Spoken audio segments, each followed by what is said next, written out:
yeah. I'm moving on to the void.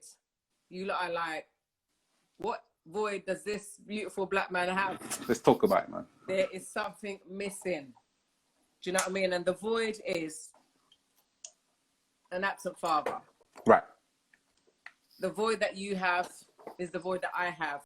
When I met with you, Cams, you were we've known each other for about 35 years. I'm not going to say nothing else because everyone will work out how old I am and where I'm going. So watch that. So we've known each other for about 35 years. Long time. And the thing is, with the crew that we had a few of us had something in common. Most of us had something in common. Right. Only our mums were in church. Our dads weren't around. Mm-hmm. And so there was a common bond there. It was like, oh, you got the same situation too. You must be all right then. Right. And we built friendships, and we built, beyond friendship, we built kind of like families out of that. The fact that our mums were supporting each other, the fact that our mums went back to school and educated themselves. We had such a common ground on that. Right. But recently we've been talking about the fact that in having an absent father, that there's been a void. A void is like there's an emptiness, there's been a space. So I wanted you to talk to us today about the void. Somebody said, wow, you look 35. I'll take that, mate. You are so far from, I am so far from 35. Listen, we'll have it. We'll have it. To be 35, mate. But thank you. I will take that. But Cams, there's a void, man. There's a void between us. And I just wanted to say that the positive effects of having a father, research tells us, is that it even produces healthy outcomes for infants. They increase in weight. Really? Just after they're born, with the fact that their fathers are there. Number 2 is that they have better emotional, academic, social, and behavioral outcomes. Number 3, they're less likely to spend any time in prison. Number 4, good academics and qualifications, and limited participation in delinquency, and they have an economic advantage. On the other side, the effects of absenteeism is lower academic scores, and some of us have beaten this, what the norm is, do you know what I mean, or what the prescription is. Low self-esteem, cognitive development is impaired, so that could even mean the development of your frontal lobe, or some parts of your brain takes longer to develop than the average young person or child who has a father present. Right. A lot of anger, a lot of emotional connection problems and challenges, issues of acceptance, and issues in future relationships. And you know, on this channel, what we're doing is trying to give people tools rather than gems, because gems can just kind of fade. We're trying to give you tools to understand in your position or the position of your partner or anybody else you come in contact with, so you can use that to build yourself up in order to have better relationships. Right. So tell me about Cam's story. Before you tell me about your story, we know you're a great dad yourself. Thank you. Which is also against the odds of 3 beautiful children. Appreciate but tell us your story of absenteeism. Okay. And before I do, let me just say, you know, everything that I say here, it's just my experience. This isn't a beating stick for my pops. You know what I mean? I'm not castigating him or trying to denigrate him with anything that I say. Yes, I love that. So just big up to him. So I grew up, as you know, single parent. Yeah. Mum did the best that she could. You know what I mean? And we lived humbly on a council estate in Kilburn. I think that the challenge was, certainly for me, is I was one of those kids that was considered really naughty. Wow. I was considered naughty. Go to school, or, you know, he's a bit energetic or a bit zealous. And it's like, that was a polite way of saying he's naughty. You know what I mean? He ain't got no behavior. Them kind of way. And then I went to church and it was the same thing. And I think now, looking back, I was one of those kids that needed a man in my life. You know what I mean? My pops, he wasn't about, for whatever reason. And I think that there came a point where it was like, this level of boisterousness and rudeness that I was being told I was really, you know what? He just needs a bit of guidance. He just needs a man in his life to, you know what I mean, to kind of show him what's happening, or to even help him to manage and regulate his emotions.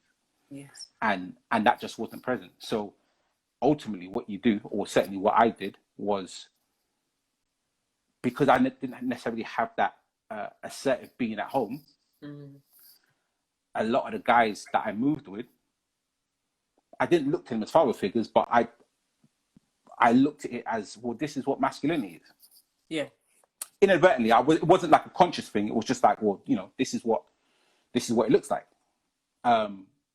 And I think I struggled and I suffered because there was something that I wanted that I couldn't have. So generally, dads will take their kids out and play, I don't know, football or whatever. And my basketball was my thing. Yeah. But it was some of the wee boys that taught me to make a jump shot. You know what I mean? And these were guys who we'd be playing basketball, and they would have like rucksacks, and they got guns under the rucksack. Wow. You know what I mean? Cool guys, some of the nicest guys you ever meet. But they were about that life. Where was that, in Moberly Sports Centre? No, this was it. So there used to be a basketball court around the corner from my house at the time. Yeah. Yeah. So we just used to go in there, and that was, I didn't know how to make a jump shot, and they were like, come, you know what I mean? And they used to call me singer. Yeah. Singer. And I remember one of them said to me, look, make sure you continue with the singing. He said, don't do what we do, because we're a little too far gone. Wow. But you got a voice, you got a talent. Make sure you do something with that. And I kind of looked at it and thought, oh, all right, let's, you know what I mean? Like, let me explore it. But these were typically lessons that you kind of get from your dad, or from a male figure in your life. Yeah. And I weren't close to these guys, but you know, we were just, I don't know, we were all from the same area. You know what I mean? Yeah. And so I think as I grew and as I developed as a person, though I knew I wanted to be better, I was very aware that there were certain voids that I had. And I think over a period of time, I came to realize, now, when I look back, I came to realize that there was a certain level of anxiousness or anxiety that I had in not being good enough. You know what I mean? In not feeling good enough. So that kind of led to me wanting to be validated for stuff. Oh, I need to be validated for this, or I need to be validated for that. So I would do stuff to get that. And so when you mention that people who grow up with their parents or have dads in their life, they have a certain level of emotional security. Yes. That wasn't an emotional security that I had. Can I go back a bit to the jump shot? Right. Did you find some validation there? Were they validating you by saying, this is how you do it? And also validating you by giving you like a positive name and recognizing your skills and talents, because they did. They were like, he's a singer. Yeah. You found some validation. You found some validation there. Right. What did you do with it? How far did you go with them? Well, to be fair, I mean, I think at that time, I easily could have gone the other way into crime and drugs and prison and all that kind of stuff. Easily. And I think many guys that grew up like me, there was that kind of that crossroad. Yes. Where you either commit to the road or you do something else. And I think that really kind of showed me, you know what, though I knew I could sing, when people tell you, you know what, definitely pursue it, it's something that you're good at, you kind of look at it a bit different and think, well, yeah, maybe I will. You know what I mean? Yeah. People told me at church that I could sing, but to me at the time, it just felt like, stay in church, sing, like contribute to the church. And there's nothing wrong with that. But it just didn't carry as much weight. It just didn't. I suppose because you thought there was an agenda to that, where it's like, well, we need your voice in the church. We need you to sing. Don't leave because you make it sound beautiful here. Right. Where these guys didn't, there was no real agenda. It was just like, I recognize your talent. I can see who you are. they really could see you. Right. 100%. 100. And when I was with them, it was easy. It was easy. You know what I mean? I wasn't as good as they were at basketball, but that was okay. You know what I mean? Yo, Singer, what are you saying? Oh, yeah, yeah, yeah. And these are big man. So Yeah. there's almost like a level of, I kind of feel kind of privileged to be brought in. You know what I mean? Mm-hmm. And yeah, that sense of acceptance, it was just there. It was just like, well, he just is who he is. He's a youth man. He's coming up, but he's got a little voice. You know what I mean? And that for me was big. How old was you at that time? Oh, I would have been about 14. I would have been about 14. So I look at my son, Yes. who's 15. Yeah, I was going to say that. And I think to myself, like, what he's doing at 14, 15 and what I was doing at 14, 15 are very different. Yes. And I'm grateful for that. You know what I mean? But for everything that I didn't necessarily have or that I struggled with, I'm just like, you know what? I can't afford for you to have the hang-ups that I had. So you're filling that void for your son. You know where the void started for yourself, and you're recognizing that at this impressionable age of 14, 15, yeah, is a time when others were reaching out to you to fill that void. 100%. You've recognized that in your own child now, and you're seeing, because he doesn't have a void, because you're there with him. Mm-hmm. You're looking at him and say, this is a totally different kid than I was. Yeah. 100%. And I mean, don't get me wrong. He has his own hang-ups, as we all do. Yeah. But I'm very aware that it's not about not having the hang-up. It's about being able to manage it as and when it arises. Oh. Do you see what I'm saying? Yeah. Because we're all going to have insecurities. We're all going to have things that we don't necessarily like or that we want to improve, and that's okay. And that's a part of being better and doing better for yourself. Mm-hmm. But being able to transition as seamlessly as possible from not being okay with something to being okay with something is where the real magic is. Mm-hmm. You know what I mean? So when I'm looking at my boy, there are certain aspects about him that I look at and I think to myself, okay, you need support here. And I'm not going to do it for you, but I'm going to support you. So every time this comes up, or when we're together, I'm going to affirm you. I'm going to validate you. I'm going to make sure that you know that you are the business in whatever. And it's not about just kind of blowing smoke. Yes. But I need him to know that he is enough. Yes, I love that. Do you see what I'm saying? Yeah, you're enough.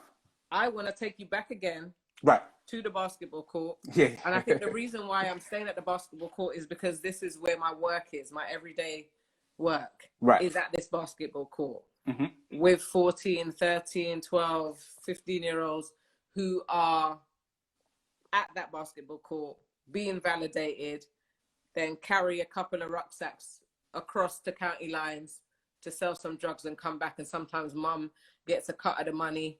Do you know what I mean? And it happens like that. So I'm bringing you back to you at the basketball court at 15. And I'm saying, where was your dad at 15? Did you have access to him at 14 when you were at the basketball court? Did you see him occasionally? Not at all? Where he was, I don't know. Did I have access to him? Barely. I didn't see him very often. And when I did see him, our relationship was strained, and it had been strained for years. Yes. So we didn't have much of a relationship. I knew he was my dad. He knew I was his son, and that was kind of it.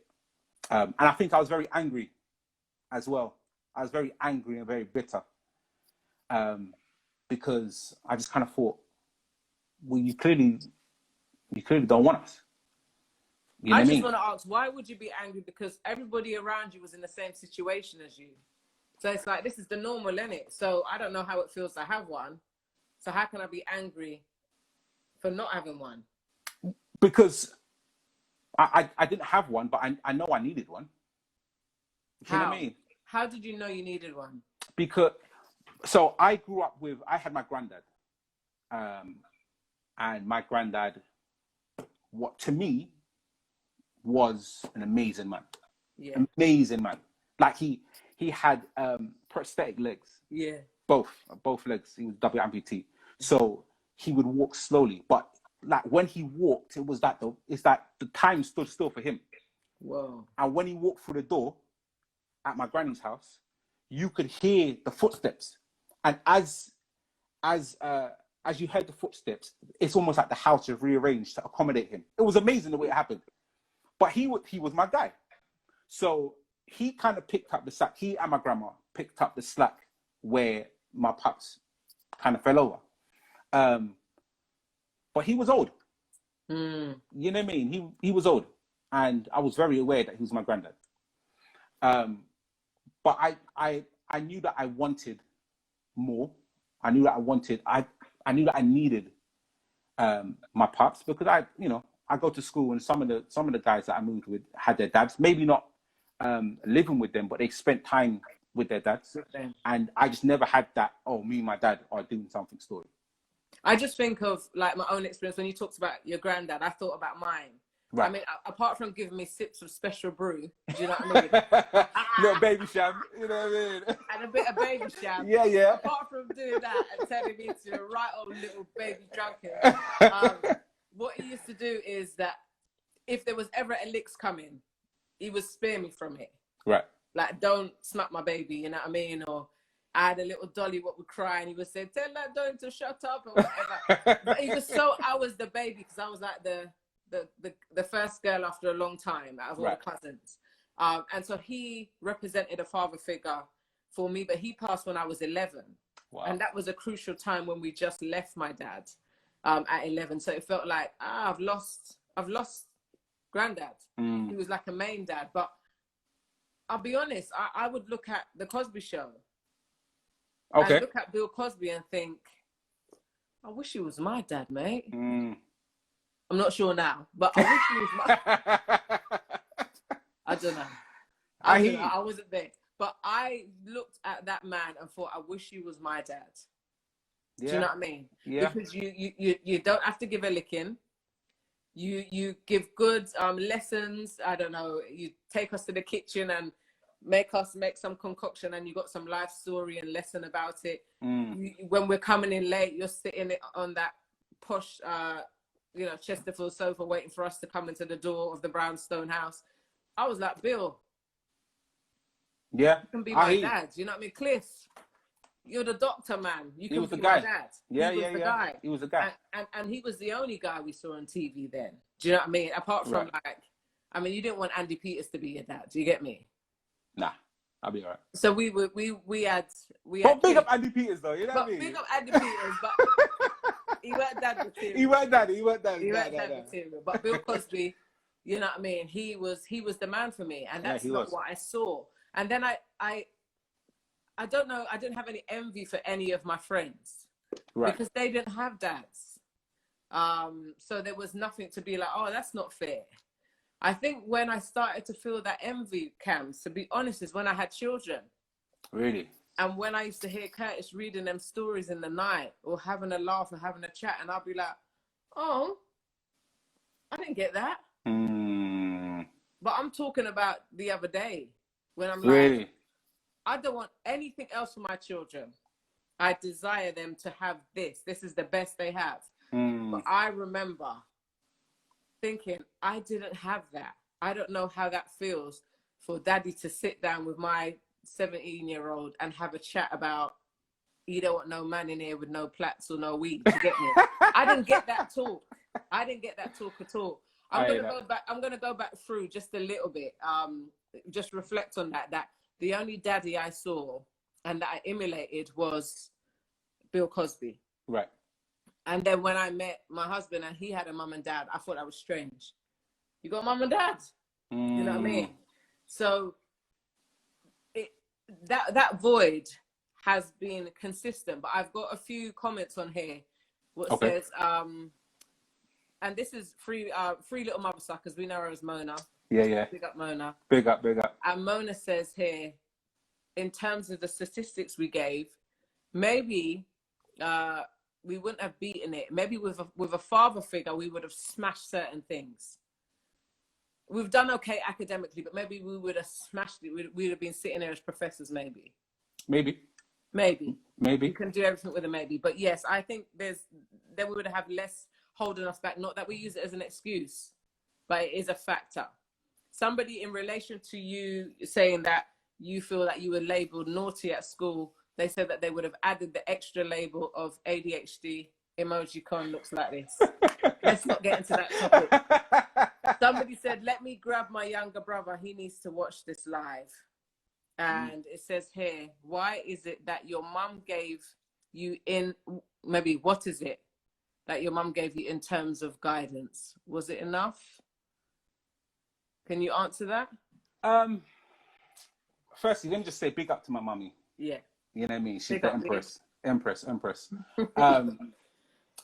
You know, you give what you have.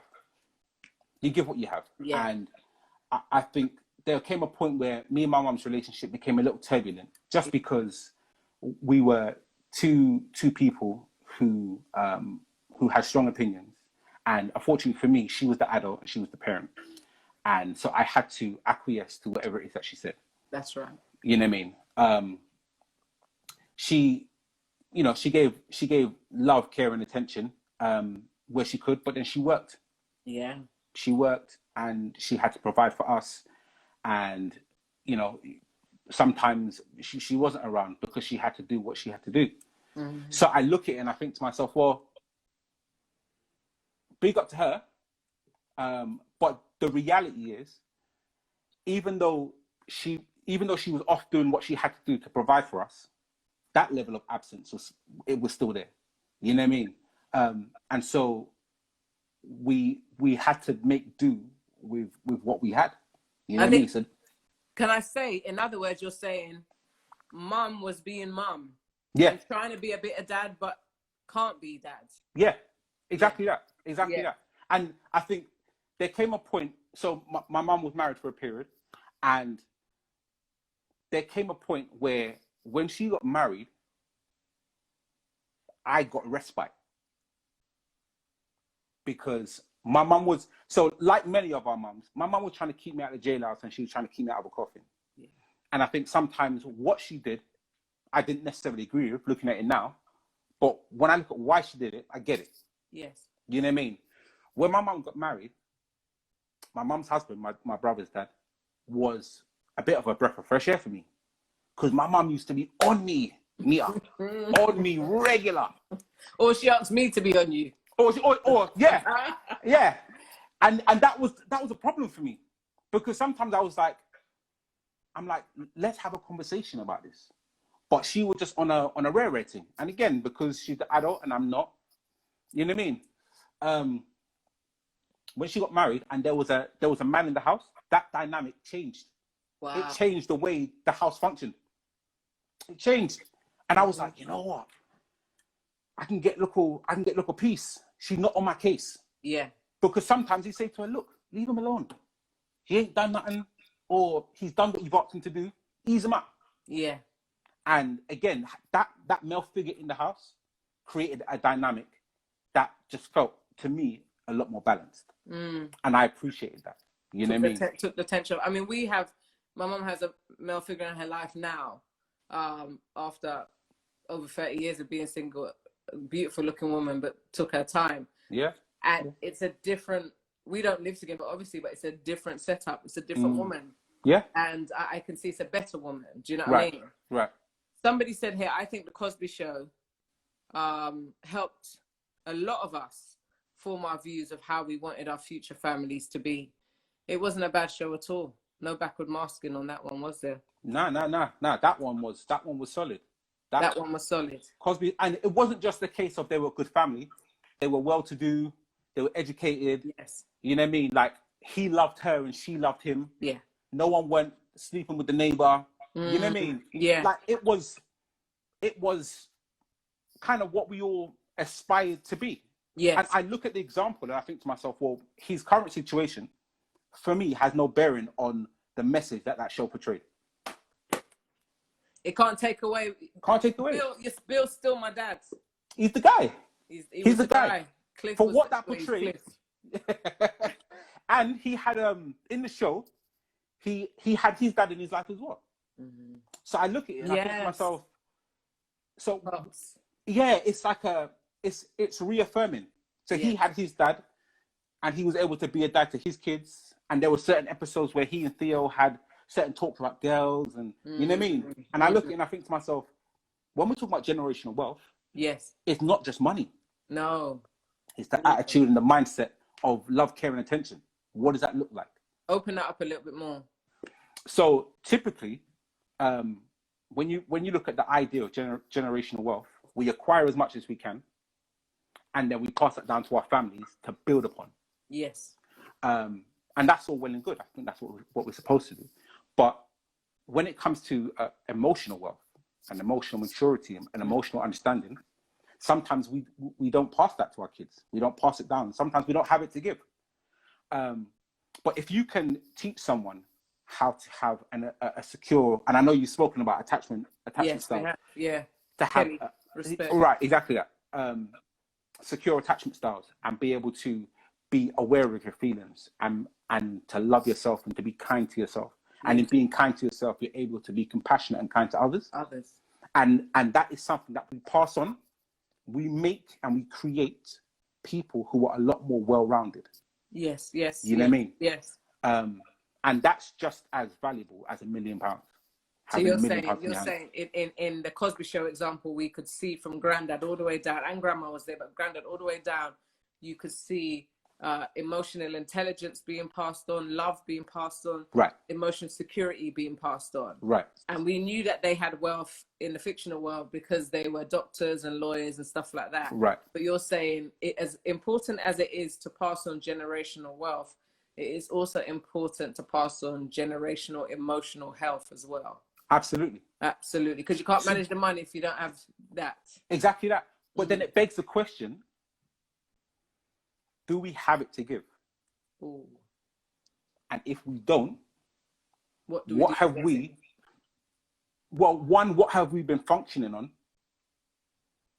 And two, how do we acquire it to pass it on? You know what I mean? Because sometimes I look at my upbringing and I think to myself, well, maybe my mum didn't have it to give. Maybe my pops didn't have it to give.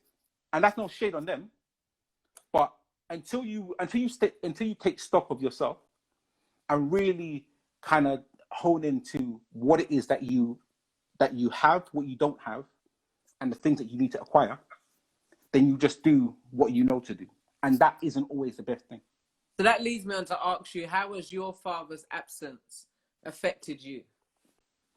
I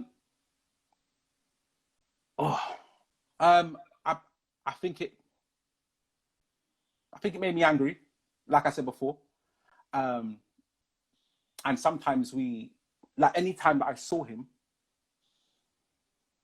immediately my back went up. Like he and I couldn't exist in the same space. Wow. We just couldn't. Because I just felt like, well, it wasn't just me that needed you. My siblings needed you. My mum, to some degree, needed you to be a dad. And you weren't around. And that was a problem for me. So we would have, on occasions, we had exchanges that were turbulent. You know what I mean? And so I was just very aware that I didn't like him. I didn't like him as a person. I didn't like him as a man. Didn't necessarily respect him as a dad. Since about 15, I've called my dad by his name. Wow. You know what I mean? And even to this day, I think now it's more habit than anything. But yeah, that's just how it was. I think when I started having kids is when I really realized. So you're saying that Curtis will have conversations with your kids, and you look and you thought, oh, you know what I mean? Like, but when I started having kids, it then highlighted to me pretty much straight away what I didn't have. Okay. You know what I mean? So I spent the first 5 years apologizing to my son. Like, son, Daddy shouldn't have spoken to you like that. I'm sorry. Daddy shouldn't have dealt with you like that. I'm sorry. Daddy should have made time here because this is what you need right now. I'm sorry. You know what I mean? And I look at it and I just think, I didn't know, Niece. I didn't know. When you don't know, you do what you can. But if it's not good enough, then it's just not good enough. And I look at it and I think to myself, there were certain aspects of my parenting where I just didn't know. I didn't know. So as time has progressed, I knew that I wanted to be a good dad, but I then had to establish what it meant to be a good dad. You know what I mean? We want to be millionaires, but what does it mean to be a millionaire? And what does it mean to manage that much money? And I didn't know. And so my journey of fatherhood was almost like a realization of myself. How? You know what I mean? Because what I'm going to give to my kids is ultimately something that I need to give to myself. So you're saying you're fathering yourself right now? Yeah, 100%. Whoa, I can't 100%. do that. 100%. There comes a point Can I where father myself? I mean, I'm a woman. anyone can. Or do I accept that fathering from maybe my husband, which is not twisted, just I know what you mean. Yeah. I think we have to give. There are certain things that we can only give to us. There's a certain level of love, care, and attention that we can only give to us. And so when we get married or when we have a romantic partner, they then come and support that. They don't make us happy. They support our happiness. Because no one should be in charge of making you happy. No one should be in charge of making you whole. Yes. That's something that we have to do for ourselves. Do you know Kelly, who's the expert, and so is Pippa Fox, they said you can reparent yourself. Right. The inner child work. You know, we've had those guys on before, and we'd love to get them back on to talk about, they are experts in the in this field. Right. And Kelly Mandel. And family therapy. Yeah. And they talked about reparenting yourself. Mm. I remember going to a counselor and speaking about the absenteeism of my father, and she said, "Oh no, you ain't gonna get a dad." And I just thought, woman, I ain't paying you £60 an hour for you to tell me that.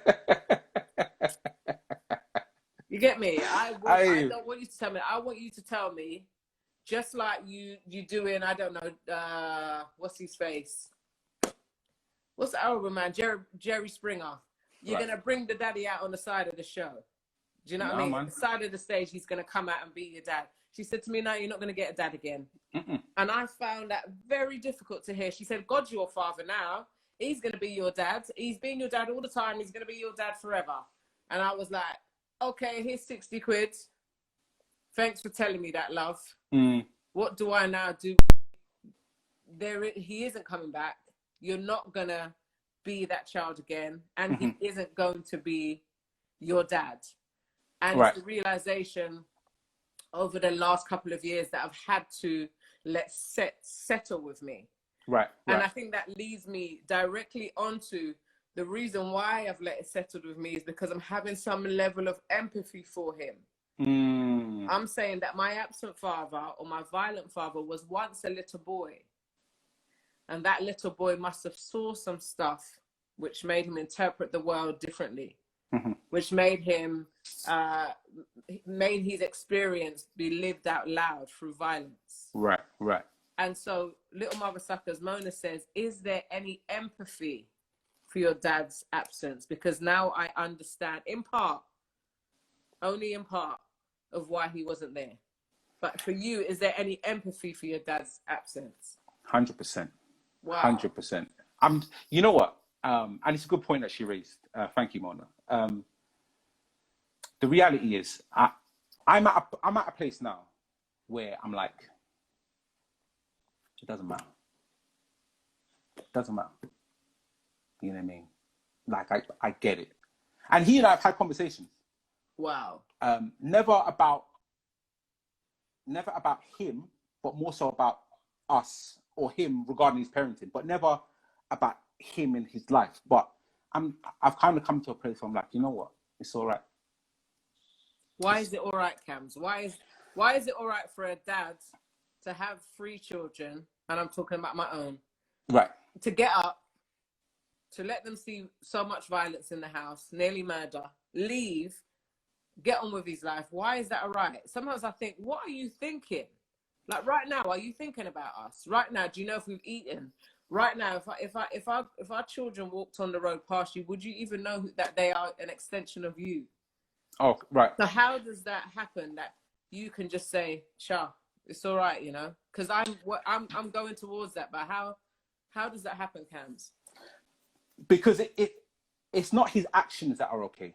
It's not his actions that I'm giving license to. It's my acceptance, my acceptance of what he's done, and my the fact that I've elevated to a place of I no longer need or require an explanation from you to be okay. Like me being okay isn't hinged or predicated upon you giving me an overview of why you weren't there. It was at one point, but I'm just like, I've come to a place in my life where I'm okay with me.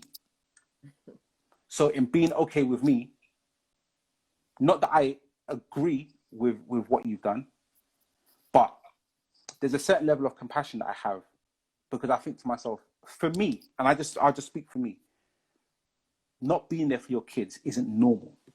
To not have a certain level of care and compassion for your children, where you want to spend time with them, where you want to sow into them, that's not normal. That's not normal for me. Let me say that. I see my kids every day, and I'm just like, I couldn't dream of not being here for you guys. I couldn't dream of not being a part of your life. I couldn't dream of not spending the time and sowing into you. So for someone to not necessarily have that, or to have it and not act upon it, is strange to me. And very similar to your pops, what did you see in your life that caused you to be this way? Yeah. What did you see in your life that caused you to have a certain level of detachment from your children? And I may never get an answer to that question or to those questions. And you know what? That's okay. Because I don't need answers to those questions. I just don't. You know what I mean? And maybe one day we have a conversation about it, but we may never. We may never. He may not even be able to be reflective on his experience. I don't think my pops is in that place at all to be reflective on his experience, but at least I can hear, and it's making me become free of having such a need to get answers to questions. Right. And to have you catch up on your parenting, because you can't. Our therapist says, this is I Love Ananya Kelly, says we subconsciously set the blueprint for our children based on our own lived experiences as children until we do the introspective work to free the shackles of trauma. Now, this is a therapist. Is that Kelly, yeah? That's Kelly. She ain't playing. She's got her own page. Kelly, you got to tell us what the page is that you've got your own counselling page and service. To break that up, my goodness. I forgot what it's called. Can you break that statement down?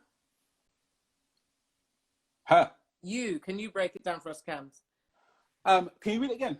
We subconsciously set the blueprint for our children based on our own lived experiences as children until we do the introspective work to free the shackles of trauma.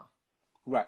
So what we experience, so everyone experiences trauma, varying degrees, but we've all gone through traumatic experiences. And quite often, those traumatic experiences are shrouded in culture. So we're a certain way, or granny's a certain way, and it's like, oh, that's just how she is. Or our family's a certain way, and it's like, oh, that's just a cultural thing. That's just what they do on a cultural level. And it's like, well, it's not. It's actually a traumatic experience that hasn't been addressed, and now it's been normalized. The behavior's been normalized. And so once we come to a place where we're able to recognize the behavior, recognize that it came from trauma, and that it doesn't serve us, we're then able to create steps to adjust that. Hey. You know what I mean? It doesn't serve us. Doesn't serve us. It Why doesn't. doesn't that serve us, Cams? Why can't I sit here and just say, I didn't have a dad. I didn't have a dad for 45, nearly 46 years. I just told you my age, even though you said I was 35, I'll take that. But for 40, nearly 6 years, why can't I sit here and just go, I didn't have a dad, I didn't have a dad. This is why I behave like this. This is why I do this. This is why I react like that. Why can't I sit with that? You could if you wanted to. I mean, it's completely your prerogative.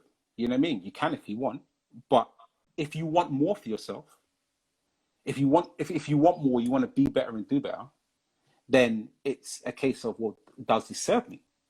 And if it doesn't serve you, if it doesn't elevate you to a place of emotional contentment and comfortability, then you have to revise whether or not it's something that you're going to hold on to. Many people do hold into it, and it's almost like a victim mentality. It's like paying a bill and you don't have a service for it. I don't know. So you're paying like 2 internet bills, and you only need one. Right. One is like £1,000 a month, and the one that you're using is £40, but you're paying £1,000 a month internet, and it doesn't serve you because you're not using it. Exactly that. But not just that, it diminishes the internet speed at your house. Oh! Do you see what I'm saying? It's not just the fact that you're paying. It's not just the fact that you're paying above and beyond, but it takes away from the experience of fast internet where you live. Whoa! You know what I mean? Cut that baby off. That's why it's a problem. I think that's why it becomes such an issue, because we come to a place where we pay a price for something, but we don't get the benefit of what we paid for. So if you're going to pay £1,000 for internet, you expect it to be the most amazing internet ever. But if it's not, then you're out of pocket and out of service. So someone said to you, Cams, to repeat it again, brethren. As we used to say in our days, we love and come again. I didn't even remember what I said. You can't wheel one of them things, brethren, because that came from the heart. You get me? But do something like it. You get me? So, oh man. So use the analogy of the internet. Yeah.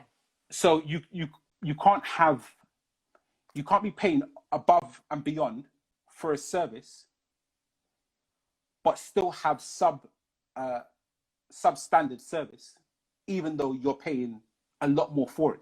So if you're paying £40 for one and £1,000 for the other, that's cool. If you're going to get £1,000 worth of internet, then your quid's in. But if it takes away and diminishes the experience of internet at your house, then you've lost bat and ball. Brethren, we got 1 minute 36, and we are not talking about internet here, people. We are not telling you to go with Sky or Virgin, or don't even go with Talk. You get me? They mess up my mom's life. What I'm saying to you, we are talking about trauma. But Kwesi said it doesn't benefit you in any way to use what traumatized you as a child to live in your adult life. In fact, it detracts from what you could achieve in life, and I'm not talking about materially. Right. CN Coopers is always a great support, and he says what you said before, and now it's still deep. Somebody said, I love this. Mona said, amen, trauma doesn't serve us. Kelly, who was speaking, and he's one of our resident counselors, is inner transitions. That's and it. She is holding a meds right now. We have got 47 seconds. We're going to end this live and come back in like 5-10 seconds. I can do it quicker than Kurt. So come back, all 30, you come back, man, and let's get some more of this. See you in a minute. Yes, babe. All right. Yeah. I did this by myself without no help. It's all good. And we are waiting for you to join us. Join us. We are waiting for Merlo to come back. Thank you for joining us, guys. This is just, it's helping me manage, mate. Thank you so much for joining us. It is hot. Right, where is he? Let's see. Let me try him now. I'm doing something. Like, this is big. This is major for me. I haven't had to cut. I haven't had to say that at all. I'm doing all right with technology. Cabs, we weren't speaking about internet speed. We weren't really talking about Virgin, Talk, or BT. Nah. We were talking, given an analogy saying that we don't need to pay for something now that we're not using, especially if it costs a lot. Right. Go into some more about your understanding, and maybe even move into some kind of forgiveness in some way of your dad. How did that happen? I think I had to, and let me just say, resident councillor Kelly in a transition, she helped me. Wow. With a lot of this. Yeah. Me too. I guess it's the benefits of having a friend who's a counsellor, you know what I mean? Yeah. But you have to, we're people, Nita. Yeah. We're people. And my pops is a person. He's a guy. I forgot my was. You know what I'm saying? Because my kids look at me like I'm dad. So if there's a problem, if there's an issue, oh man, I need trainers. They're gonna call daddy. You know what I mean? Or if they need help with maths, it's daddy. You know what I mean? But we're people. We're just people. And I think quite often I certainly forgot or didn't necessarily realize fully that my pops was just a guy who had his own insecurities, his own shortcomings, his own life experiences, his own challenges as a youngster coming up into a young man, becoming a dad and all that. Yeah. And the reality is I can't continue to judge him. I can't continue to judge him, niece. I just, you know what I mean? I can't continue to judge him. And Cams, I as you're saying that, I'm going back in my head to maybe, telling my age again, 1978, maybe 80, 81. My dad had a yellow Capri. Right. You know what I mean? He had the Panasonic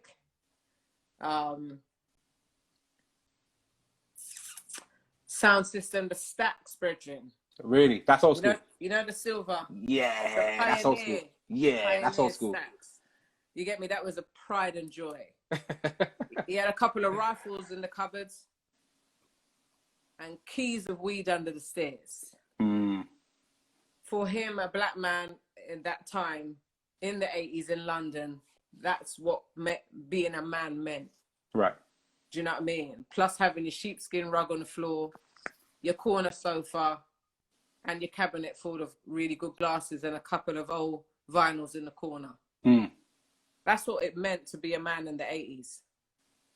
And not eating pork and having a load of Rasta friends and having a couple of friends who are in the music industry. That's what it meant to be a man in the 80s. Right.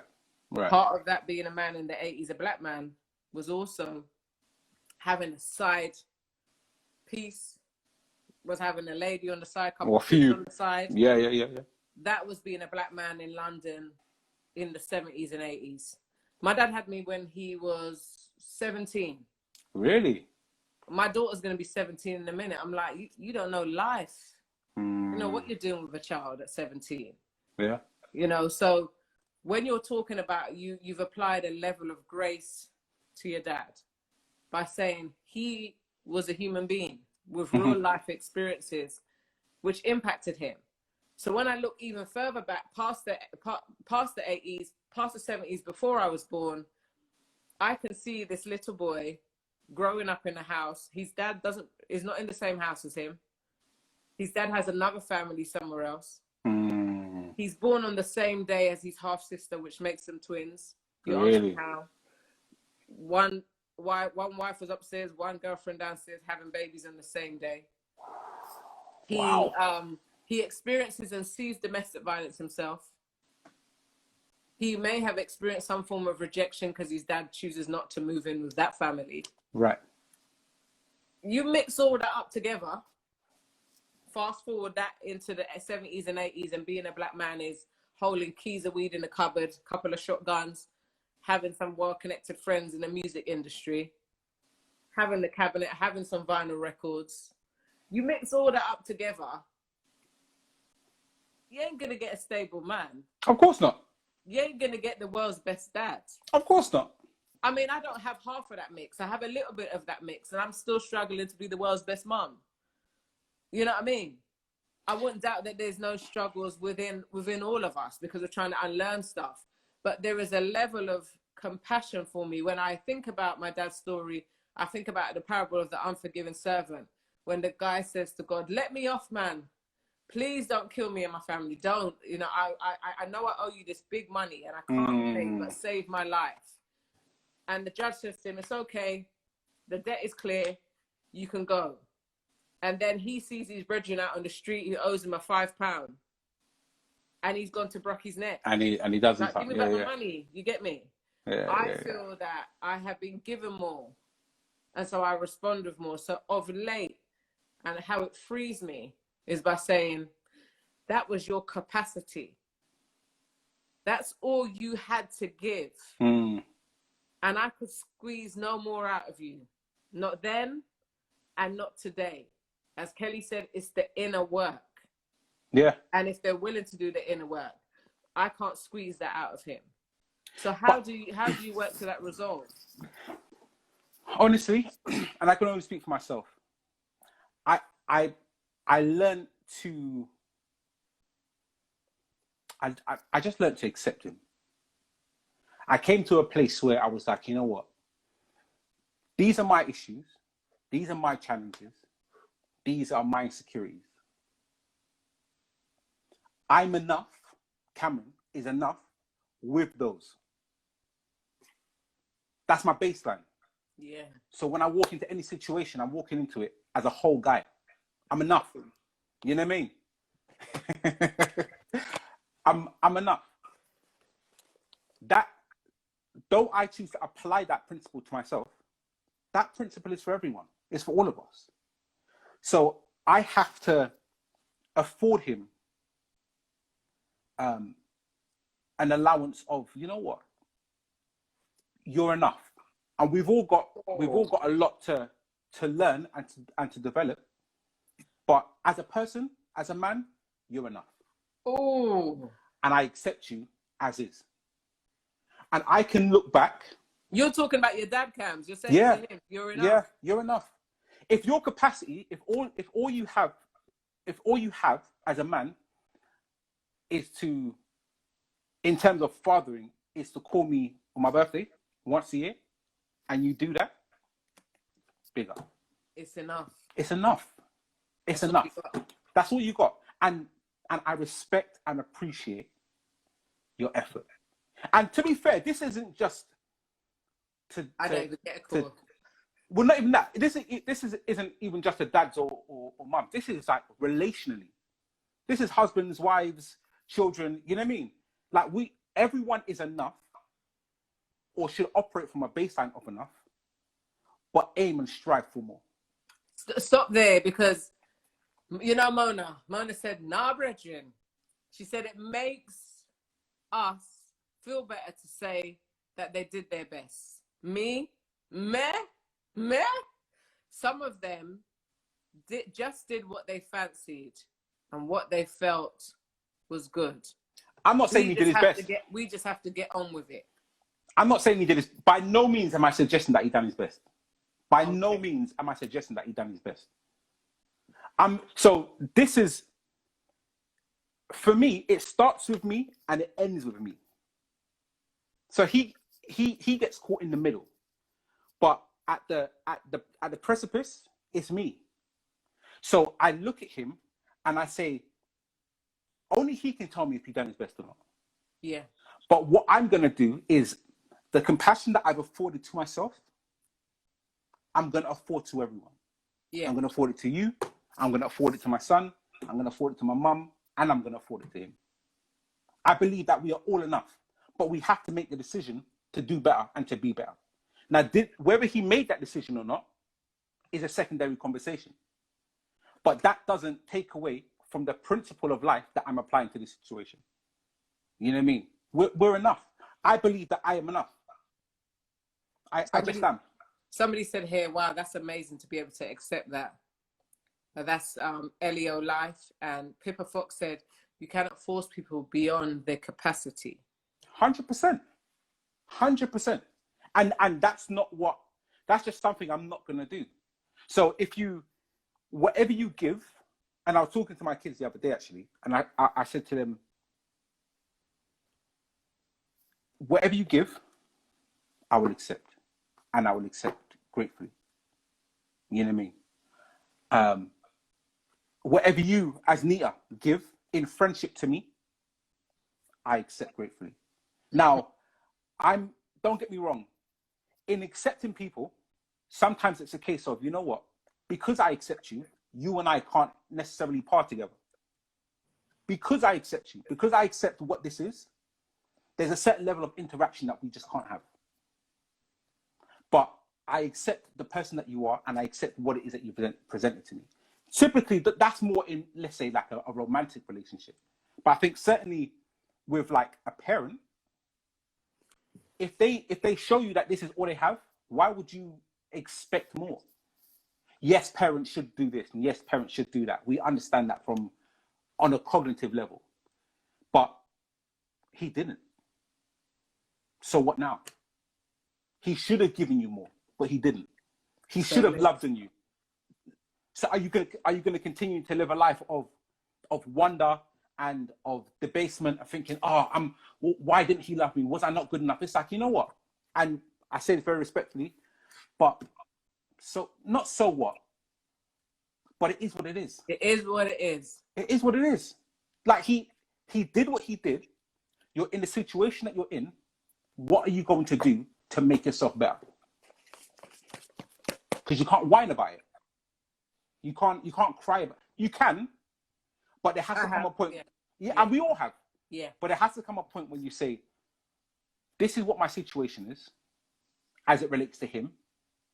But this situation is more of a reflection on him than it is on me. Boy, it just is. Yeah. It just is. And even when it reflects him, there is still a level of compassion that I have when I think it's still reflecting your situation. Right. There's something you missed as well. Right. That's why you can't fill my void. Right. Because you didn't get it for yourself.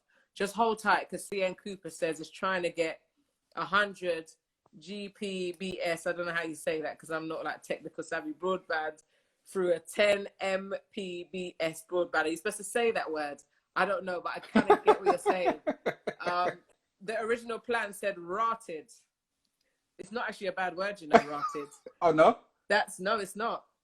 I'll give you the definition later, but okay. I like to say it because now I know it's not a bad word. I just want to say rotted. Rotted. That is a new style of forgiveness. Oh, it's that, Ellie says, yes, you protect yourself. Quakey Ebony said, we need to get to a place where the actions of a person does not detrimentally affect us. We cannot allow others to have that much power over us that their actions derail us. Cooper's Truth, we've got some more who have joined. Absolutely, we've got 100%. Laugh. I think the laugh was at the rotted, because rotted is not a bad word. They lie to us, people. You can rot it up the place all you want. But don't say it in front of my granny, though. Not in front of your gran. All right. My grans have gone to glory. That's cool. So I can say rotted. While we are rotting, I wanted to bring you to a place. Oh, right. GBPS, gigabits per second, is a lot bigger than megabits per second. You see, Curtis would understand this bit, but I just log on to the internet, but I get what you're saying. It says, but why is expecting more from others mean that it hurts us when they do not meet those expectations? Have I read that right? But why is expecting more from others mean that it hurts us when they do not meet those expectations? Because expectations that we set are hinged and based on us. So if you have a Ford Fiesta 1.2, I can't expect the kind of performance from a 3 liter. I just can't. You know what I mean? But typically, the expectations that we have of people are seldom based on their capability and are 9 times out of 10 based on us. So if I do for you and I lend you £1,000, you're right. Yeah. If I do for you and I lend you £1,000 and then you only lend me 100 when I need it, but I ask for 5, I might look at you and think, rah, but look what I did for her. But look how I came true for her. But that's because you had the capability and you had the capacity to lend that. If you don't have it, you can't get blood from a stone. So if you give me 100 and that's what you have, then thank you. Then I'm Oi, grateful. listen, Pippa ain't joking. She is our resident as well, family therapist. And she says, when you try to force someone beyond their capacity, you then become the perpetrator. Flippin' heck. After a while, you wear yourself out emotionally and then fall into victim more. This is a never-ending cycle. Yeah, she's right. 100%. Moving on means accepting them. Someone says something decides to tickle my note. Sorry, guys, you get to see the real deal. The cycle can be put to rest if we seek and accept their capacity. Somebody says here, though, which is my husband, aren't we letting them off by condoning bad behavior? And that's the thing. You're not letting anyone off the hook. You don't say that. You don't say that they're that the fact that they abdicated their responsibility is okay. All you're choosing to do is to interact with that emotion in a different way. The fact that they did what they did is I'm sure if you were to ask them, just on a real, I'm sure if I was to ask my dad, just on a level, whether he thought his behavior was acceptable, he would say no. Yeah. Do you see what I'm saying? Mm-hmm. It's not that I'm letting him off. I'm just choosing to not have the same emotional association with that experience that I do now. Or letting it impact you or run your life. Yeah. Let me tell you something. There was a period of time where I would have a physical reaction to seeing my dad. I would see him, palms were sweaty, I started sweating, back started going up, like the heart started racing, like my body prepared itself for a physical altercation. Yes. And it came up, and it nearly happened once or twice. Yeah. You know what I mean? And my brother teases me because he's like, right, sister want to rock you up. And I'm like, shut up. But mine was 2 years ago and I would add him. Yeah. But I'm all right now. But I came to a place where I was like, no one should have that level of control over your emotions. Not one person. Not one person. And I remember this was in my granny house. And my mum had to get in between us. And, she's kind of short. And she's like, Cameron, go into the back room. And I was like, Mum, we're just talking. Obviously, for me, it wasn't going to be just talks. But in his mind, he's like, you're my son, just behave yourself type thing. But in my mind, I'm like, you're any guy to me. That I don't have the level of respect for you that a normal son would have for their dad. And in this moment, I'm more than happy to throw hands. Yeah. Now, that for me is when I look at it now, that for me is a problem. Because one, I don't want to hit anyone. And 2, it was in my granny's house. And 3, the house was full of people. And I just thought to myself, I should have been able to contain my rage. And I wasn't. But then that just spoke to where I was emotionally at that time. And I was still very angry, and I was still very hurt, and I was still very unsure of myself. And that came out in rage, and I wasn't able to manage that at the time. I'm conscious of the time, but this is too much, right? In a good way. Right. My beautiful cousin says, I stopped breaking my own heart when I stopped expecting people to give what they never had.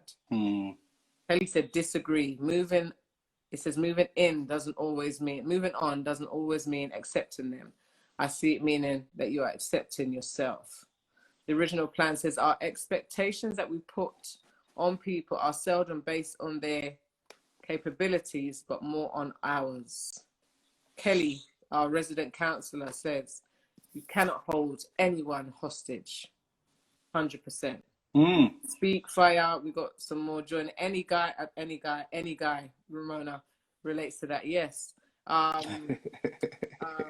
A Star says yes. The same with someone that mentally and emotionally abuses you. You have to show them that they are not going to have that effect on you anymore. Right. A little less of the short sun, just packaged differently. That's my mum. That's your mum. That's my mummy. That's what I love. I just look at the thumbnail like that's B. Yes, Empress. Yes, Empress. Yeah, yeah. You raised a beautiful one. Thank you, B. Thank you, B. She's funny. Cam, I want to take you through just one-liners and get you to finish these off for me. Right. You don't know what they are, but the first one is, I hope I'm able to impart to others that which I've imparted to myself.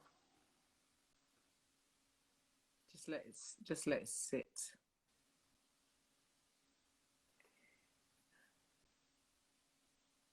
I feel enough. I feel like I'm enough. I know I said that a lot today, but yeah. I forgive. Me. I forgive myself. The Bible calls it Selah. Just Selah a minute.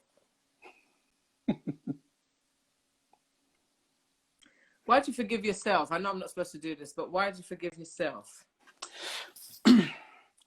Because I think in trauma, you have to ask yourself, what part of you,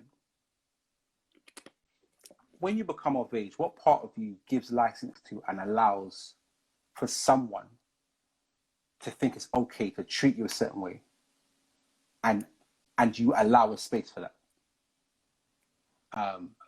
But you were only little, Cams. No. So this is why I said when you come of age. So okay. As I got older, so this experience that I had with my pops, in my grand's house, I was grown. But I look at it and I think to myself, there was a part of me that allowed for a certain level of dysfunction. There's a part of me that allowed for him or his experience, the experience of him, to control me and to control how I relate to my wife and to my kids and to myself and to my people. And so because it starts with you and it ends with you, you have to look ultimately at yourself and forgive yourself for the challenges and the issues that you didn't necessarily understand, but once you did understand them, gave life to by continuing to engage in behavior that was dysfunctional. Hey, do you see what I'm saying? I'm leaving to forgive myself. The next line is, I'm coming back to you, Mona. The next line is, I will love Cam more every day without reservation. I need a tissue, man.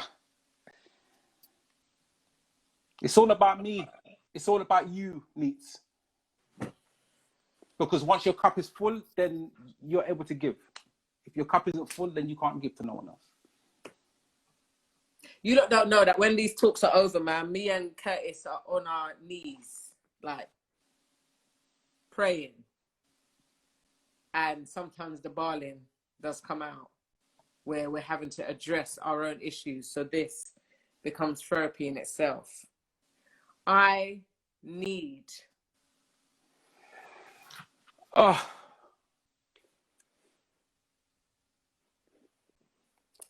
I need love of myself. I need love of myself.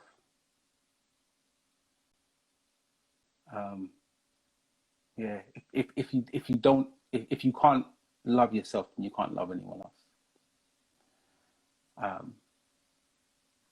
I need to continue to love myself because it's a work that I've started and I'm enjoying, to be honest. But yeah, I need to continue to love me because I know that it will benefit everyone else. It will benefit everyone else. I tell you, let me just share something with you quickly. When I did my my dissertation, my sister-in-law, big up Vera, just FYI, Venus Locks, if you're looking for micro locks and stuff, venuslocks.com. Plug it now. So she did she was living in Ghana at the time. She conducted an interview with an African chief for me on my behalf. And when I looked at when you look at the experience of music in the tribe, it was collective. So everything wasn't about you specifically, but it was about your experience but how that fed into the wider community. And so when I look at that, I look at myself and think, I want to do good and I want to love and be kind and compassionate to me because I need it. But I also understand that in me giving to me, everyone else will benefit. Hey, do you see what I'm saying? That comes from above because the Lord says, love the Lord with your whole heart, mind, and soul, and love your neighbor as yourself. Everything else hangs on these two. Right. So once you're loving God with your whole heart, mind, and everything else that you have within you, it kind of allows you to know who you are and whose you are. And then you walk out with that and you're able to give other image bearers the same because you're like, I know who you are. Yeah. I know who your father is. I know who your creator is. So you are just as valuable as I am. 100%. They're intrinsically linked. Yeah, they're intrinsically linked. The last one is, I have learnt. Take your time. Let us see. What have I learned? I've learnt that we're all worthy. I've learnt that we're all worthy of forgiveness, of love, of compassion. We're worthy.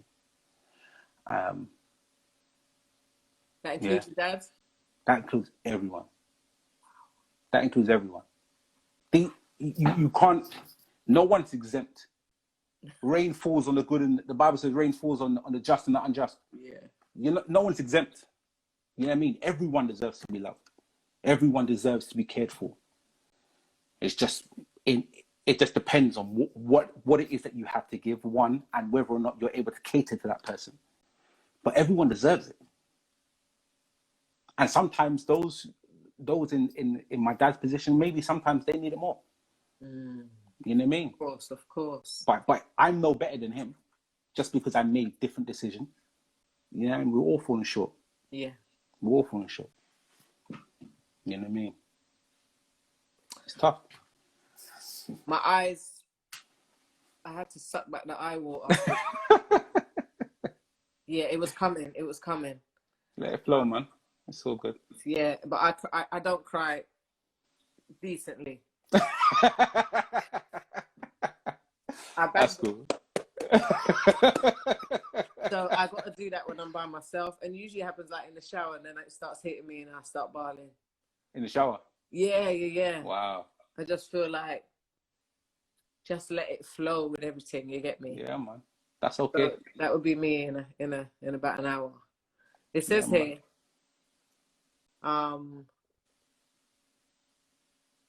why does expectation equate to giving up control or controlling others? Can we not expect it without being steeped in self? I kind of think you answered that. So sorry, I don't want to go too deep into that. I'm not ignoring your question, guys. I just think that we have had that already. I just wanted to go through the lighter comments because of time. Love that. Forgive yourself. Man is wording up the place deep. I have watched his journey. This is from Mum B. Okay. I have watched his journey and couldn't be any prouder Well done, son. I am learning from you daily. Love my mommy, man. Thank you, B. Yeah. Ramona says to me very politely, please do not end this call without telling us why it is okay to say the word rotted. I digress. The definition of rotted will be given to you shortly. It says, you are speaking pure truth, sir. I forgive myself. Love this, Appreciate bro. that. Cam, someone just said, that's my cousin. Cam is shouting at me.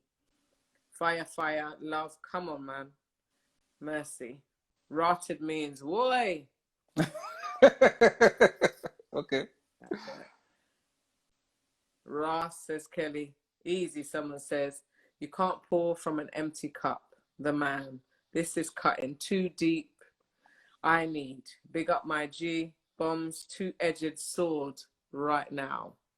Man is talking, and we pumped and we promoted Venus Locks. If you need to get your, they used to be called Sister Locks, but this is Venus Locks.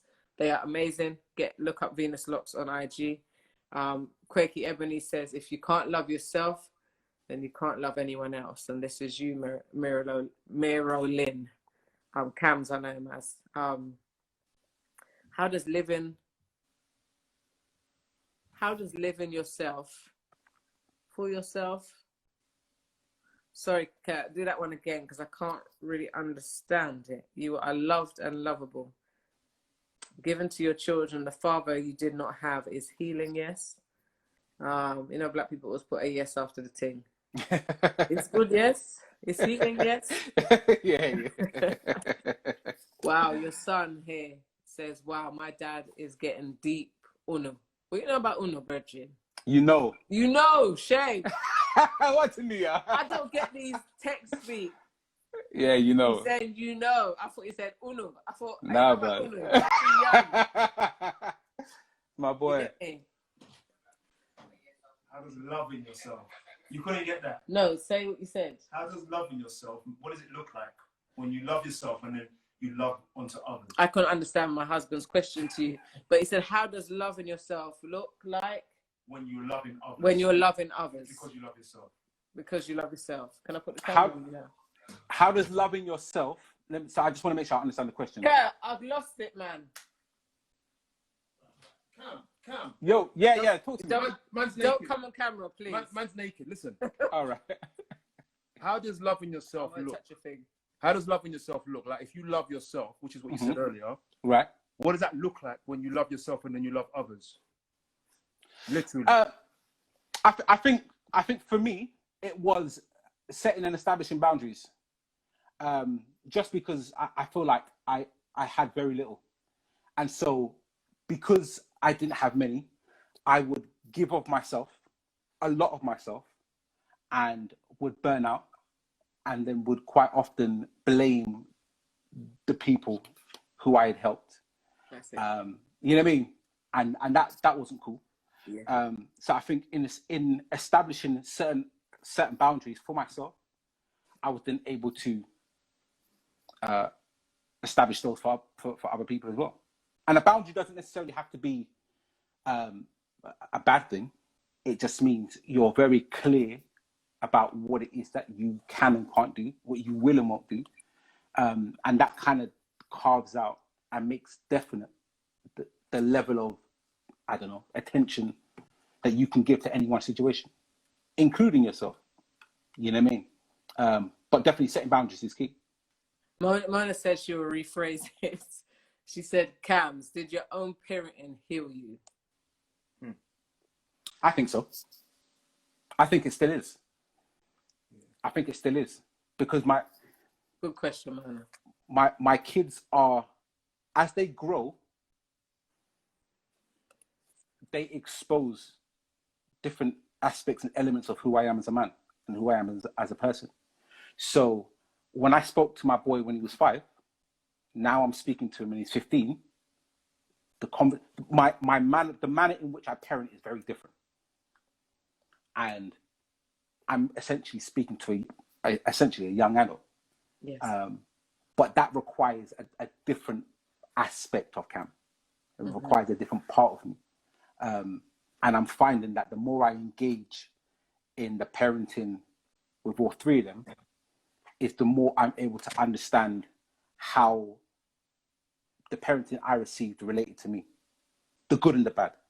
Yes. And I'm able to look and say, oh, so I see what that is, or I understand what was happening here. You know what I mean? I used to look and think, oh man, my mum's unfair. But now I got my own kids. I'm like, you know what? I get it. You know, I get what she was doing. I get it. Yeah. I get it. Yeah. I get it. We So, spoke about it. Go on, Cams, go on. No, go on, please. No, because I was gonna round it up, but you go. Yeah. So I just think, as the more that happens, and the more time I spend in meaningful time with my kids, is the more I learn about myself. And because I'm trying to be as aware as possible, just about me. And so I'm very intentional about spending time with them and speaking to them, and in speaking to them, learning as much as I can. And sometimes I don't learn anything about myself. Sometimes it's just them.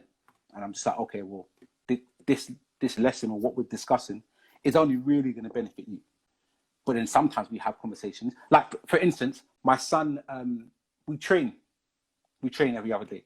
Yeah. And we were together, we were training, and he sat on the bed when we were finished, and he said to me, Dad, this is really good bonding time. This is like nice bonding time.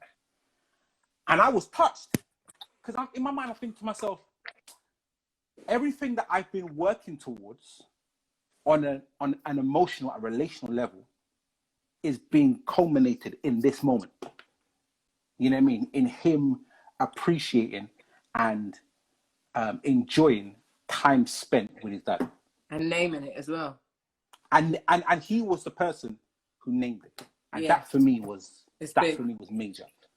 That for me was major.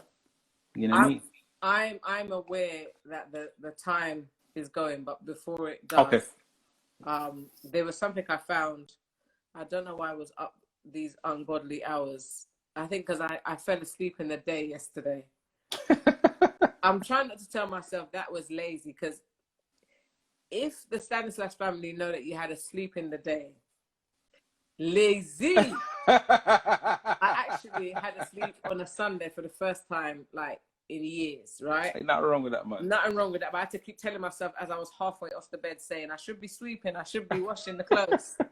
So then that meant I was up late last night, and there's an artist who I love called Natalie Lauren. Her album's coming out on Friday. Lord, I'm going to have to check her out. You have to check her out. But anyway, she said this, write some very real songs, right, about real human experiences. And she said, acknowledging your brokenness should never lead you to embarrassment, humiliation, or judgment. It should lead to reflection, real repentance, and forgiveness that creates a space for you to heal without losing sight of the whole you. People who love you remind you of who you really are underneath, the cracks, and who you are to God. And they call that by name. And that sat with me early in the morning, this morning, where when we ask people to come on this show and acknowledge their brokenness, it is something that we never want you to be ashamed about. Having that void and speaking about the void is something that should never be an embarrassing thing for you to discuss. Right. It shouldn't bring any humiliation or judgment, because just like I say, I got a belly, lift up the top, you got one too. We all got it. Sometimes our dads were in the house and still not present. Right. So the void's still there. It should lead to reflection. And I feel that that's what we've done today. We've had time to reflect. We've had people in the comments, in the chat, have reflected with us as well. Our reflection has brought us to having watery eyes today. Do you know what I mean? Right, right. It's brought real repentance, and that means turning away from what we used to do and going in another direction and saying, 100%. You know what? We don't want to have it like this anymore. We don't want you to hold us down by this. We are giving you grace. We are saying, this is your capacity. This is all you had when you fathered us. And so that allows us to go into forgiveness and real repentance. It creates a space, which is this space for us to heal without losing sight of the whole you. So as you're healing, we're still seeing the fullness of Cams, right. Even more Cams, Mm. Even more so that your own mum comes on, who knows you the most, comes on the chat and says, I am seeing your journey and I have learned from your journey. Now, for a mum Empress. to say that to her child is amazing. And then people around you who love you, and you've experienced that here today, remind you of who you really are underneath, even with the cracks, Mm. and who you are to God. And they call that by name, and we call you Cams. Yeah. And we thank you for doing this, man, for talking about the empty places. So, man, I And love how you they've guys, been man. filled, you know? So before we, if you don't mind, can I pray for you? Please.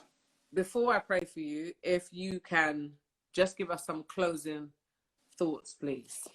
The closing thoughts has to encourage somebody on here who is having difficulties with an absent father. Right. Who's having difficulties with a father who they do not feel is present, or who has not given them enough. What would you say to that person? How you feel is valid. How you feel is okay. To feel angry and to feel resentment and to feel bitterness, if that's where you are, is perfectly fine. My only thing would be, don't let these things consume you. Don't be consumed by them. To acknowledge your feelings is necessary. To acknowledge where you are in this moment is necessary. But you don't have to remain, and you don't have to embody the hurt that you currently experience. And so it's really, I would say to everyone, try your very best to either join or establish a support group, a support system. So I have a small group of people that I talk to on a regular basis, and they have helped me, and Councillor Kelly is one of them. They have helped me in an amazing capacity. Your feelings are valid, but don't allow your hurt and your bitterness to consume you. There has to come a point where you acknowledge that though you're hurt, you have the capacity to move past that hurt. You have the capacity to do better for yourself, and that if you really want it, the ability to have it is out there. It definitely is. Everyone can experience a certain level of okayness, and it's whether you want to, and it's whether you're prepared to do the introspective work to have it. But you can have it. So then the question then becomes, do you want it?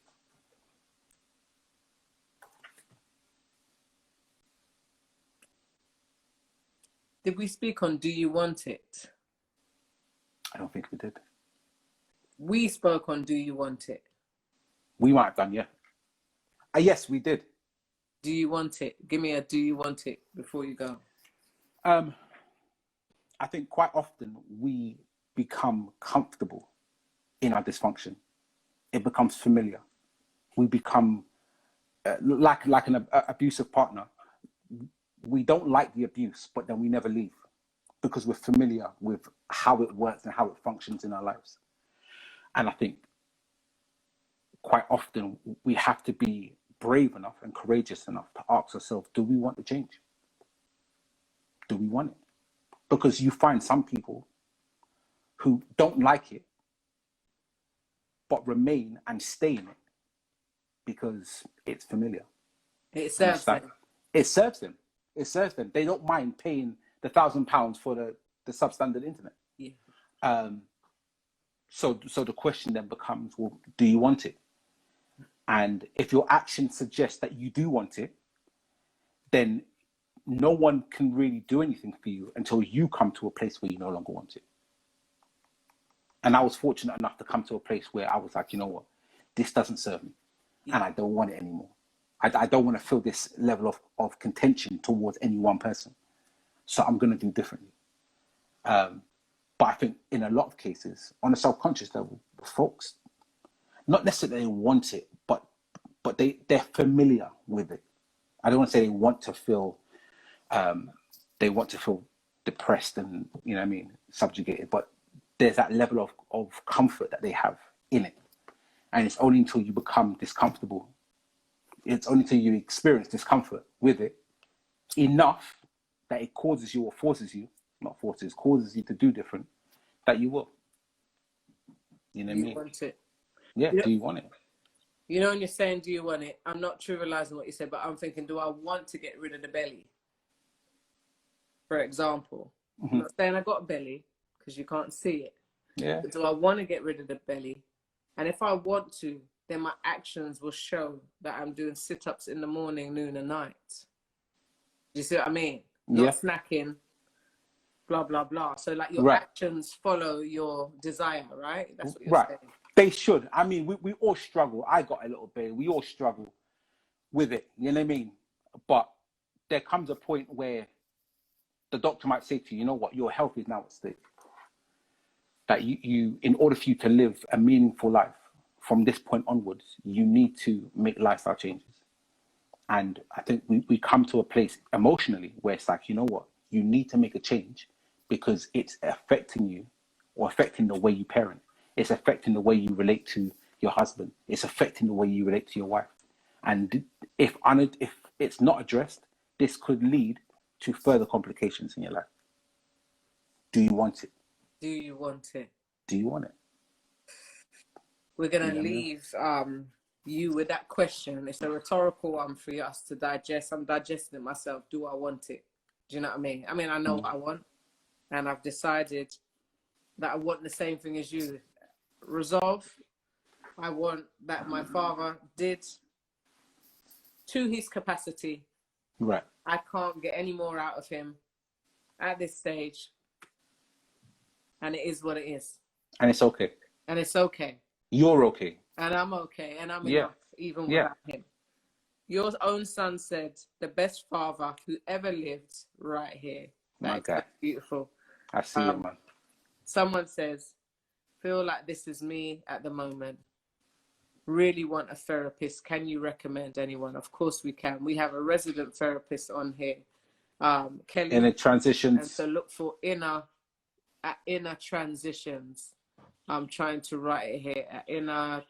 Kelly, if you're on here. Kelly, if you're on, yeah, just drop your Instagram. Drop your thing here, please. But I put it here. So if you contact at Inner Transitions, she's one of the best.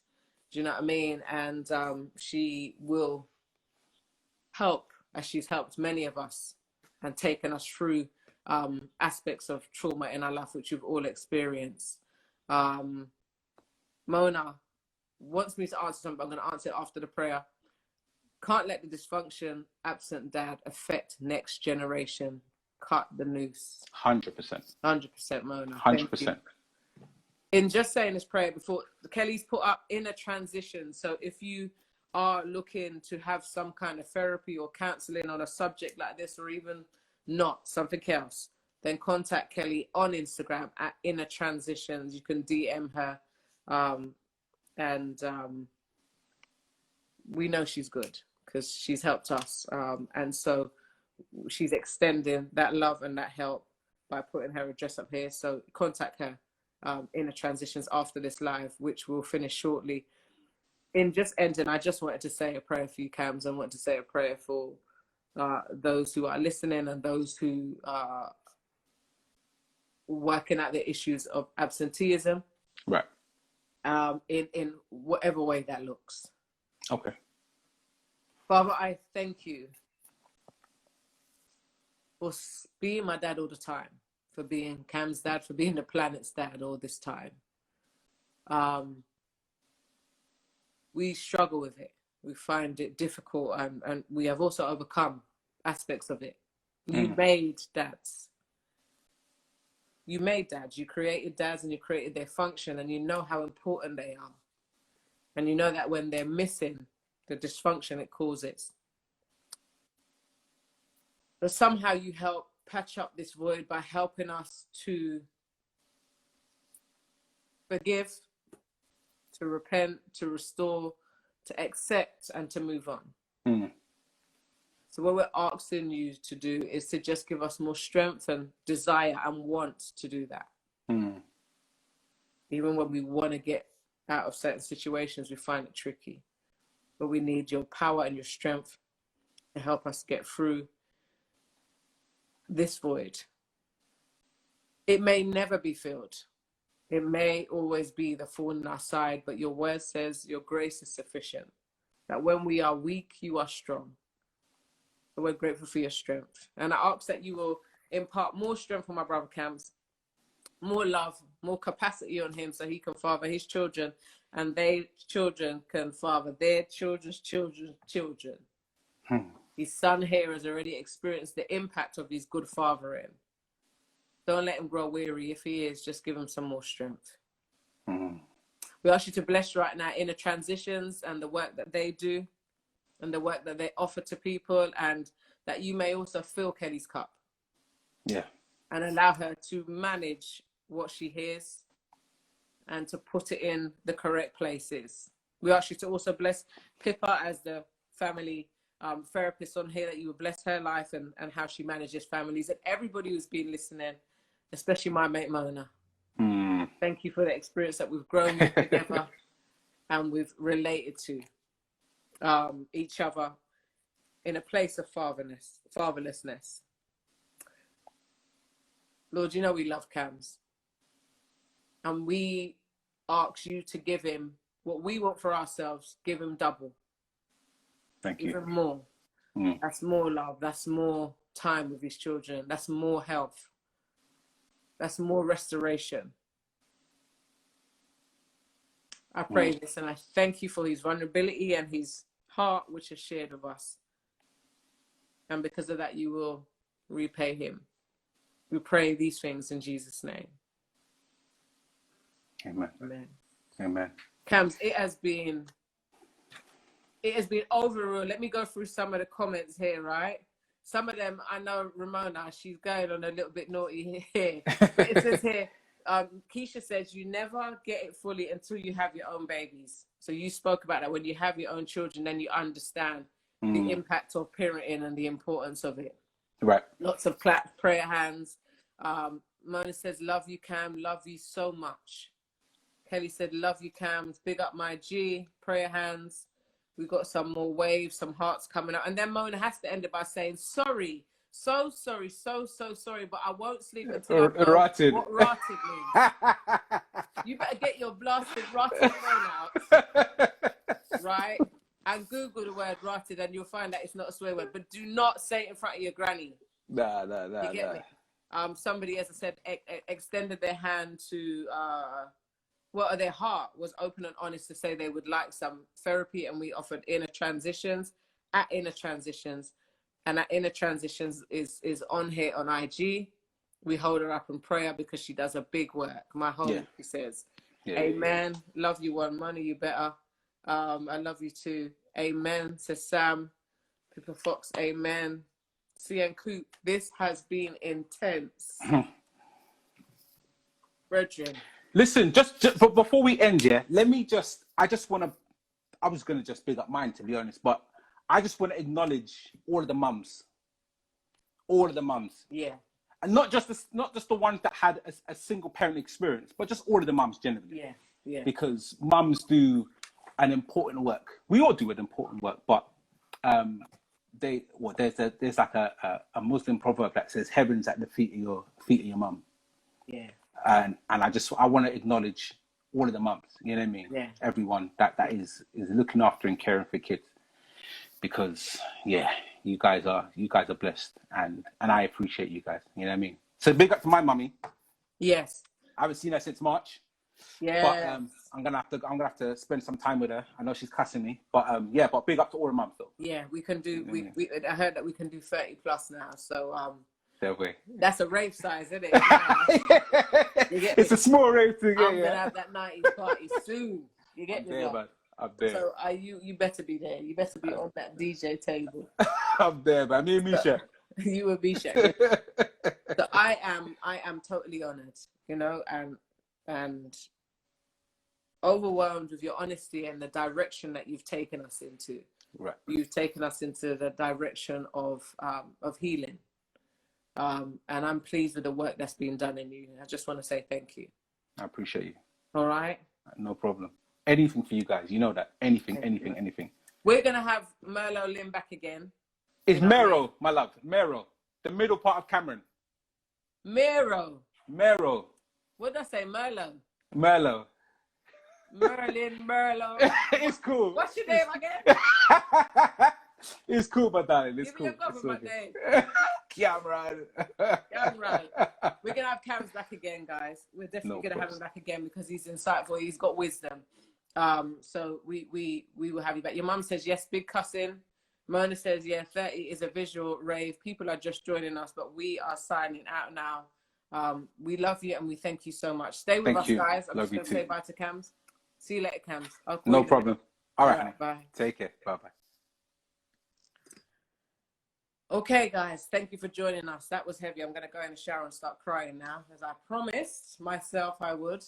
But I have learned so much from this. And I'm moving towards more closer to resolve. Thank you for staying with us because it was a hard topic. Tomorrow we have a hard topic on, I think it's sexual abuse tomorrow. We're having Brigitta, who came on before. She spoke about domestic violence. She's coming on tomorrow to do that topic. And I think on Thursday, we have, oh my days, Nicole and Jermaine, who are celebrating 3 years being married. They're coming on Thursday. So stay with us. And then, do you remember you guys heard Joel Brooks, Pastor Joel Brooks, a couple of weeks ago, why we're not having sex, grace in the marriage? He's coming back next week. You know it's fire. He's coming from Michigan through your phone. And you will you'll be able to catch up on that. But for those of you who've just joined us, hey, Naomi, you lot just missed some ting, man. The Void with Cameron, and we spoke about absent fathers and the effect it has on us and how we're moving through towards resolve. So thank you for staying with us. Thank you for your comments, your love. I have been on my own today and I feel like I have made it. So big up to myself, you get me? Good night, guys. We love you and we thank you for supporting This Is Marriage. Spread the word, spread this live, watch YouTube. Please watch. It will be recorded and put on YouTube in about 2 days' time. And it will remain on the IG lives as well. Thank you for your love and support. And join us for the rest of the week and the weeks and the weeks and the weeks to come. And Mona still wants me to tell her what that word means. I will phone her and tell her, thank you, Quakey Ebony. We're going to end it nicely. Much love, guys. Bye.